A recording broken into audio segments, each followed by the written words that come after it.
જય જવાન, જય કિસાન, જય મુરલીધર। હવે મિત્રો આપણે 25 થી 31 અથવા 26 થી 1 ઓગસ્ટનો જે રાઉન્ડ કીધો હતો જુલાઈની, કે આપણે તમામ વિસ્તારો છે તેમાં જે વાવણીથી વંચિત છે એમનો વાવણીનો વરસાદ થઈ જશે અને સારો વરસાદ થશે ઓલ ગુજરાત સૌરાષ્ટ્ર। તો એમાં 24-25 તારીખે વરસાદ થયો પશ્ચિમ સૌરાષ્ટ્રની અંદર અને કચ્છના વિસ્તારો। તેમાં હજી ઘણા વિસ્તારો એવા છે કે ત્યાં વાવણીનો વરસાદ થયો પણ વાવણી જોખમી હતી, છતાંય અમુક મિત્રોએ વાવણી કરી, તેમને ક્યાંક ને ક્યાંક ઉગાવવાનો પણ એક ડર છે અને પ્રશ્ન પણ જોવા મળે છે। પણ આપણે વારંવાર વિડીયોની અંદર મિત્રો કહેતા આવી છીએ કે 2026નું ચોમાસું નબળું નથી, દુષ્કાળ નથી, પણ સમજવાની જરૂર છે। પણ આગતરાજી ઈંધણ તરીકે અમે વિડીયો આપ્યા, એ વિડીયા કોઈ મિત્રોએ જોયા નથી, આ સત્ય છે। વારંવાર હું કટકા મારા વિડીયોની ઉપર મૂકું છું। આગતરા ઈંધણ તરીકે જેવી માહિતી આપી કે 2026નું વર્ષ છે, થોડુંક સમજવું જોઈએ અને ક્યાંક અતિવૃષ્ટિ, ક્યાંક ખંડવૃષ્ટિ અને ક્યાંક ને ક્યાંક આપણે થોડોક આગાહીકારોને ગુમરાહ કરે તેવું 2026નું વર્ષ છે। આ હું વારંવાર 2026ના ચોમાસાનું માહિતી અગાઉથી આપતો રહ્યો, પણ તમામ ખેડૂત ભાઈઓએ આ જે મારી માહિતી છે એ જોઈ નહીં। ગયા વર્ષની અંદર પણ સોમનાથ જિલ્લાની અંદર માંગરોળ સાઈડ, પછી જામનગરના અમુક વિસ્તાર, પછી રાજકોટના અમુક વિસ્તાર 2025માં પણ આ વસ્તુ થઈ હતી। એટલે હવે પણ મિત્રો આગળ પણ આવી ઘટના જોવા મળશે 2026 પછી।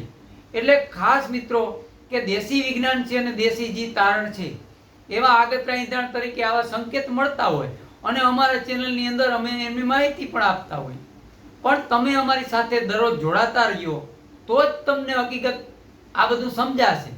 બાકી તો અમે તો વિડીયો બનાવશું અને માહિતી આપશું, પછી તમે ફોન કરશો કે કિશોરભાઈ આ શું થયું, તો બધું તો મિત્રો અમે નથી જાણી શકતા, પણ અમને જેટલું તાણ હોય એટલી માહિતી તમને આપતા હોય અને એ આગતરા ઈંધણ તરીકે આપેલી જ છે। ઓલરેડી મિત્રો જે પણ ઘટનાઓ બને છે એ આપણે 11 મહિનાથી 12મા મહિના સુધી એમનો વિડીયો સતત આપણે 2025માંથી આ કહેતા આવી છીએ। 11 મહિનામાં 12મા મહિનાની અંદર આપણે ચેનલની અંદર આ કીધેલું છે કે 2026ના ચોમાસાની અંદર ઘણું બધું આ રીતે જોવા મળશે। પણ અને મારા ચેનલની અંદર કાયમી માટે મિત્રો હું તમને એક વસ્તુ જ સમજાવવા માંગુ છું કે અમે તો માહિતી આપીએ, અમારા વિડીયો તમે જોવ ના જોવ એ મહત્વ નથી, કેટલા જણા જોવે અને કેટલા જણાને અમારી માહિતી કામ આવે એ મહત્વ છે। અને અમારે કોઈ સોશિયલ મીડિયાની અંદર કોઈ એવા ખેડૂત ભાઈઓને અફવામાં નથી રાખવા અથવા નથી ગુમરાહ કરવા, કે નથી મારા તરફથી કોઈ દી સ્ટેટમેન્ટ હું એવું દેતો કે તમે અડદ વાવજો, તલ વાવજો વગેરે વગેરે। હું તો એમ કહું છું મિત્રો કે વરસ સારું છે, કદાચ અમે સારું કહી ત્યાં મીડિયમ વરસ થાય, મધ્યમ વરસ થાય, પણ નબળું કે દુકાળ તો નહીં જ પડે। આવી માહિતી અમે દરરોજ આપેલી છે અને આ માહિતીના જે માહિતી આપેલી છે એમાં પણ હજી પણ હું ક્યાંક ને ક્યાંક સહમત છું।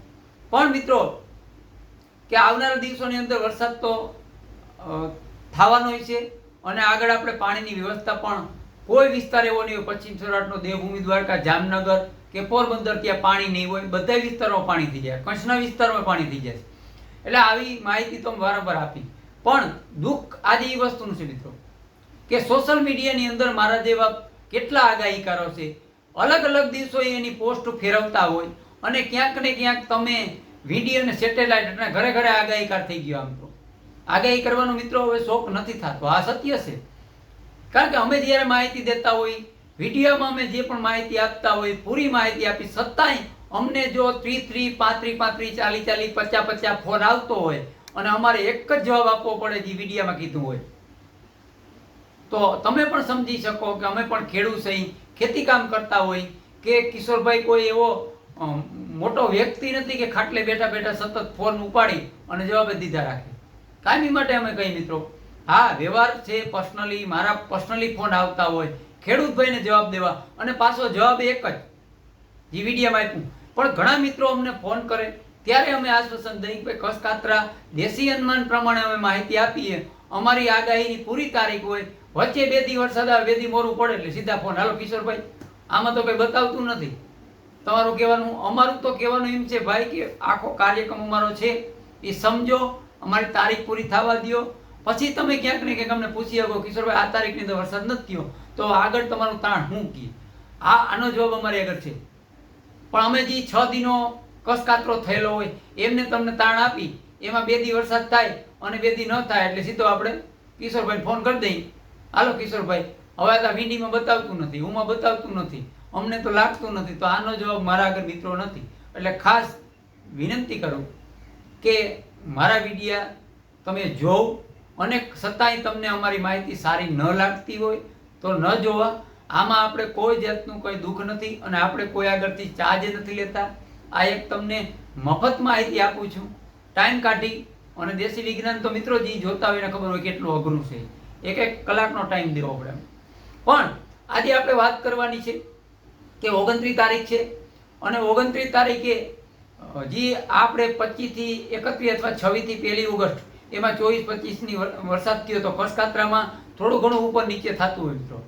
એટલે હવે આજે 29 તારીખ છે. 29 તારીખની અંદર સૌરાષ્ટ્રના અમુક વિસ્તારોમાં કદાચ ઝાપટા પડે અને મધ્ય ગુજરાત, ઉત્તર ગુજરાત અને દક્ષિણ ગુજરાતની અંદર પણ ક્યાંક મીડિયમ વરસાદ જોવા મળે તેવી શક્યતા છે. 30 તારીખે દક્ષિણ ગુજરાત, મધ્ય ગુજરાતમાં વરસાદમાં વધારો થશે અને સૌરાષ્ટ્રમાં ક્યાંક ક્યાંક મીડિયમ વરસાદ જોવા મળે તેવી શક્યતા છે. પણ 31 તારીખે બપોર પછી સૌરાષ્ટ્રની અંદર સારા એવા વિસ્તારોની અંદર વરસાદની શરૂઆત થઈ જશે અને 31 તારીખે રાતે ઓલ ગુજરાત સૌરાષ્ટ્રની અંદર વરસાદ જોવા મળશે. એમાં કચ્છ કહી કે પશ્ચિમ સૌરાષ્ટ્રનું જામનગર, દેવભૂમિ, દ્વારકા કે પોરબંદર કે અન્ય સેન્ટરો સૌરાષ્ટ્રના હોય તેમાં બધે 31 તારીખ રાતેથી સારો વરસાદ થાય તેવી શક્યતા છે. આ રાઉન્ડ છે મિત્રો 2 ઓગસ્ટ સુધીમાં સંતોષકારક વરસાદ, ખાસ કરીને જે વિસ્તારો વરસાદથી વંચિત છે અને જ્યાં ઓછો વરસાદ છે ત્યાં પણ સારો લાભ મળશે. અને આ રાઉન્ડ છે એ 4 તારીખ સુધી સારો એવો વરસાદ વરે તેવી શક્યતા છે. આમ તો 12-13 તારીખ સુધી વરસાદ મીડિયમ જોવા મળશે, ક્યાંક રેડા ઝાપટા.